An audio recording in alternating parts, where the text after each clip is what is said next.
Bine v-am găsit, bine v-am regăsit, dragilor din Zodia Capricorn, oriunde v-ați afla. Azi vei face lectura generală pentru săptămâna 4 până pe 10 august inclusiv, așa că toți cei care aveți soarele, luna, Venus, ascendentul sau oricare alt aspect astral important pentru voi din harta voastră natală și care are legătură cu Zodia Capricorn, această lectură este de asemenea și pentru voi. Ca de fiecare dată, nu uitați, dragii mei, este o lectură generală, așa că vă rog să luați decât acele mesaje care vor rezona cu voi, iar restul lăsați-le să zboare în univers, pentru că sigur sunt pentru alte energii, care într-o mai mică sau mai mare măsură au o legătură cu Zodia Capricornului.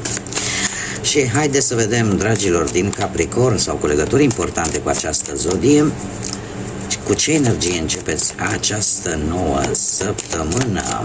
Care este energia, dragilor mei, din Capricorn în săptămâna 4 până pe 10 august? Și avem carul, nu știu, o conexiune posibil sau cu Zodia Rac. Poate unii dintre voi aveți ascendentul sau planete importante în Rac, sau pur și simplu apare o anumită legătură cu această zodie. Despre ce îmi vorbește? Cu ce energie intrați? Cu o energie de acțiune, de determinare, de foarte multă hotărâre și de foarte mult autocontrol. E posibil să vizați o mutare și sunteți foarte... aveți așa o voință foarte puternică, o hotărâre foarte puternică pentru că vreți să ieșiți victorioși. Unii dintre voi pot schimba sau cumpăra poate un mijloc de transport, la propria mașină, posibil un autoturism, ceva, sau pur și simplu a apărut în viața voastră o situație care necesită foarte tare atenția voastră, da? O veste foarte neașteptată care a ajuns la voi într-un mod foarte rapid și căreia voi trebuie să îi dați importanță și în primă instanță deja să acționați, să fiți foarte hotărâți și să luați o atitudine, dar cu foarte mult autocontrol. Haideți să vedem ce vine, o luăm și noi așa pe capitole și ce vine pe partea asta profesională. Pe partea profesională avem aici implicare de zodii de apă și de aer, în mod special.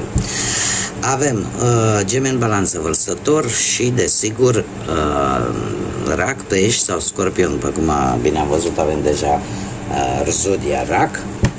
Acum, pe partea asta a muncii, nu știu dacă aveți vreun șef în mod special, vreun asociat, vreun coleg care să aibă anumite tendințe destul de rivale față de voi și să vă cam provoace. Mare grijă, nu reacționați exagerat. Nu reacționați exagerat pentru că cineva o să vă spună, nu știu dacă cineva dintr-o zodie de apă, dar o să vă dea o veste care pe voi o să vă umple inima de bucurie. Pe partea asta a muncii avem un paș de cupe care e un purtător de vești bune. Așa că indiferent ce probleme ați avea la locul de muncă, indiferent cu cine, e cineva oricum cred că mai în vârstă ca voi, sau poate mai mult sau mai puțin dacă aveți deja o vârstă peste 50 de ani, poate să fie de aceeași vârstă cu voi, dar, cum am mai spus, este cineva care poate fi destul de neînțelegător, da? Să aibă puncte de vedere foarte dure, care să inspire o anumită teamă, să inspire o anumită frică sau o anumită autoritate, dar de asta așa un pic forțată. Acum, mai poate să fie încă un alt aspect. Aici voi trebuie să adaptați în funcție de situațiile care le aveți. Eu ce văd aici este că o veste vine într-adevăr. O veste vine, poate să vină și de la cineva care v-a promis un loc de muncă. Da? V-a promis un loc de muncă sau un ajutor legat de muncă și să vă trimit o veste bună care pentru voi să fie veste extraordinară, pentru că ori vei putea să-ți extinzi poate afacerea, ori poți obține vreo avansare, ori poți obține un post după ce faci un interviu și cumva răspunsul pozitiv vine către tine, iar în felul acesta pentru mulți dintre voi așteptarea se cam termină. Nu veți mai avea așa mult de așteptat. Bun, haideți să vedem pe partea banilor. Pe partea banilor, această săptămână ați avut o perioadă destul de blocată, aș spune. Ați făcut destul de multe economii, a fost ceva destul de prioritar și încă trebuie să vă zic că tot vă mai dă bătăi de cap. Nu știu ce aveți voi în plan, ce vreți să faceți cu banii. Cert este că chiar ați făcut economii la sânge, aș putea să zic, adică foarte dur. N-ați dat cu banii în stânga și în dreapta. Această săptămână va fi o săptămână în care tot felul de gânduri, tot felul de cum să zic eu, de frici, de temeri, de gânduri negative vis-a-vis, în mare parte vis-a-vis de o anumită problemă cu banii pentru care voi strângeți așa de mult sau pentru care voi vreți să economisiți. E ceva aici care cumva vă face să bateți pasul pe loc, pentru că e nevoie de niște bani. Nu-mi dau seama pentru ce ar putea să fie acești bani. Acum fiecare are necesitățile sale. Cert este că săptămâna viitoare tot o să-i dați așa ocol la problema asta. Trebuie să vă spun, am încă o dată legăturii cu zodiile de apă, Rac, Pești sau Scorpion, care îmi spune în felul următor că ceea ce voi ați da cu ceva timp în urmă, e posibil să se întoarcă la voi. O discuție pe care o ți avea cu o persoană mai în vârstă ca voi, dacă voi sunteți deja tineri, da, până în 30-40 de ani, da, atunci e o persoană mai în vârstă decât voi. Dacă nu, cineva dă seamă cu voi, cei care aveți peste 50 de ani, care vine cu cum să spun eu, încercarea de a vă înțelege, de a rezolva această problemă, acest conflict într-o manieră foarte diplomată și foarte tolerantă. Este o persoană în vârstă, posibil de afaceri, da? Sau care are un anumit rang, posibil, care va încerca să vă scoată din această stare cu care voi veți sta de vorbă și vă veți mărturisi, ca să zic așa. Veți spune, uite, am situația cu tare, nu știu ce să fac. E posibil ca această persoană să îți spună, știi, uite, ai putea să iei restul de bani din cutare loc, undeva unde tu poate i-ai dat cândva sau într-o investiție pe care tu ai făcut-o în trecut. Haideți să vedem pe partea sentimentală. Pe partea sentimentală, cei care sunteți deja într-un cuplu, într-o pereche, ați avut, dacă nu chiar, dar eu zic că ați avut deja un eveniment important în relația voastră, că este o logodne, că este o cununie, că este o nuntă, ceva ați avut de celebrat aici, un eveniment important. Și stați așa că trebuie să mai pun încă o carte. Da, dragilor, cu acest eveniment, care foarte, foarte recent a avut loc, voi ați realizat un lucru important. Ați realizat, iar asta va schimba tot aspectul vieții voastre sentimentale. Această decizie pe care voi o veți lua în această săptămână. Tind să cred că totuși, nu cred că a fost vorba de o nuntă sau o cununie sau ceva, nu. A fost vorba de un eveniment în familie. A fost vorba de un eveniment în familie în care voi erați foarte siguri pe voi, foarte siguri pe relația voastră.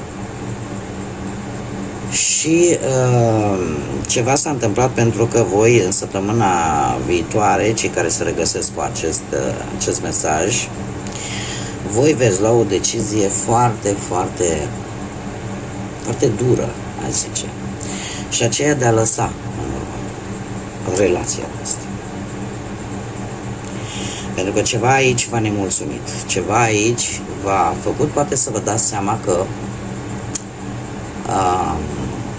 ceva nu e în regulă. Ați fost foarte decepționați și nu știu, veți fi într-o perioadă în care gândiți să vă îndepărtați. Gândiți să vă îndepărtați, poate pentru a nu distruge totul în relație, sau pentru a vă simți în siguranță, sau poate pentru că voi considerați că ați dat prea mult, nu ați primit nimic în schimb, sau pur și simplu considerați că e ceva de care voi nu mai aveți nevoie și tocmai de aceea luați decizia să abandonați. Această decizie va duce la o schimbare drastică în viața voastră sentimentală, o schimbare drastică care va duce la încheierea unui capitol în viața voastră sentimentală. Așa, fără prea multe cuvinte. Atât de simplu. E posibil pentru unii dintre voi, nu pentru toată lumea. Există șansa unei regândiri, ca să zic așa, a relației, numai în urma aflării unei sarcini sau pur și simplu apare o legătură și cu străinătatea, cu cineva din străinătate, cu care voi se pare că ori ați cunoscut această persoană de dinainte, ori pur și simplu v-ați decis unii dintre voi, domne, vreau să iau de la zero în relație. Haideți să vedem cei care sunteți singuri. Da, așa e viața câteodată. Ce n-aduce anul, câteodată aduce ceasul. Bun, trecem la cei singurei. În viața voastră sentimentală, voi sunteți puși pe fapte mari, dragilor. Se pare că în acest moment vreți să luați o mică pauză vis-a-vis de compromisul ăsta cu care vine o relație oficială. De ce? Pentru că tocmai ce ați ieșit probabil dintr-una.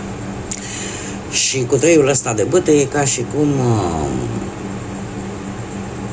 domne, vreau să mă axez foarte mult pe ceea ce este important pentru voi în momentul respectiv, în acest moment. Și poate sunteți un pic așa mai axați pe partea asta a muncii, pe a face bani și nu sunteți foarte, foarte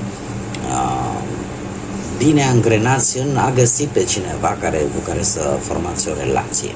Da, sunteți într-o situație în plină desfășurare, poate chiar sunteți încă prin călătorii, prin vacanțe sau poate la un studiu. Cert este că vreți să dețineți controlul propriei voastre vieți. Săptămâna aceasta, 40 august, am zodia Scorpion, poate să vă zică sau nu ceva, îmi vorbește de această transformare, de faptul că posibil să cunoașteți pe cineva la locul de muncă sau pe unde umblați voi, pe unde vă desfășurați activitatea, pe cineva care să vă ridice niște semne de întrebare, așa, să vă schimbe modul de a gândi, poate. Și cât ați fost voi de convins, știi, nu mai vreau să aud de relații, de compromisuri, de stai să vezi, s-ar putea să vă schimbe de idee această energie. Pentru că și încă un lucru foarte important, e posibil ca această persoană să vină în viața voastră cu un anumit scop. Sunt persoane karmice care vin în viețile noastre tocmai pentru că vor să ne învețe ceva. Poate să ne învețe pe calea cea bună sau poate să ne învețe pe calea aia un pic mai puțin bună.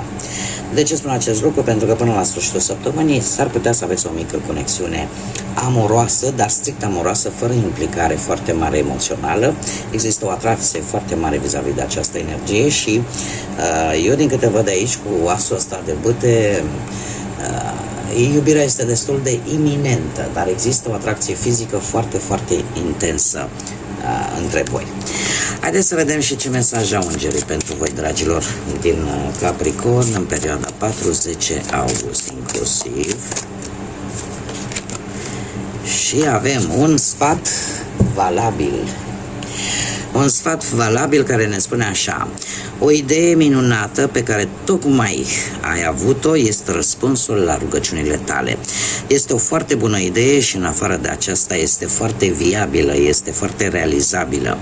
Poți să o duci la capăt și să ai certitudinea că noi vom rămâne alături de tine în fiecare pas pe care tu îl dai. Cere-ne ajutor atunci când ai nevoie, vis-a-vis de ce te interesează pe tine, dar în același timp fii dispusă să primești tot ajutorul nostru. Da, acea veche zicală care spune cere și ți se va da, dar atunci când ți se dă, fii dispus să și primești, pentru că de multe ori răspunsurile pe care noi le primim din partea Universului, din partea divinității, vin sub o multitudine de forme și e posibil ca forma respectivă să nu fie una la care să ne așteptăm noi în mod normal sau să fie așa cu floricele. Poate să vină acest răspuns și printr-o acțiune sau printr-o situație mai puțin plăcută, dar ea vine tocmai pentru că încearcă să ne ajute. Da, eu întotdeauna o spun, în orice lucru, cât ar fi de negativ și cât ar fi de rău, există și un dram de pozitivitate. Vine cu un anumit scop. Bun, dragilor, cam atât am avut pentru voi. Mulțumesc tare mult pentru prezență, mulțumesc tuturor capricornilor mei care de fiecare dată vin cu un sprijin aici, prin intermediul like-urilor, al comentariilor și al distribuirilor, cum de asemenea bine ați venit tuturor celor care sunteți noi pe acest canal. Desigur, invit pe toată lumea care încă nu s-a abonat și ca să nu mă tot căutați pe canalul de YouTube, puteți să vă abonați. Absolut toate aceste lucruri și faptul că lăsați un like, o distribuire sau un mesaj sunt gratuite ca și abonare.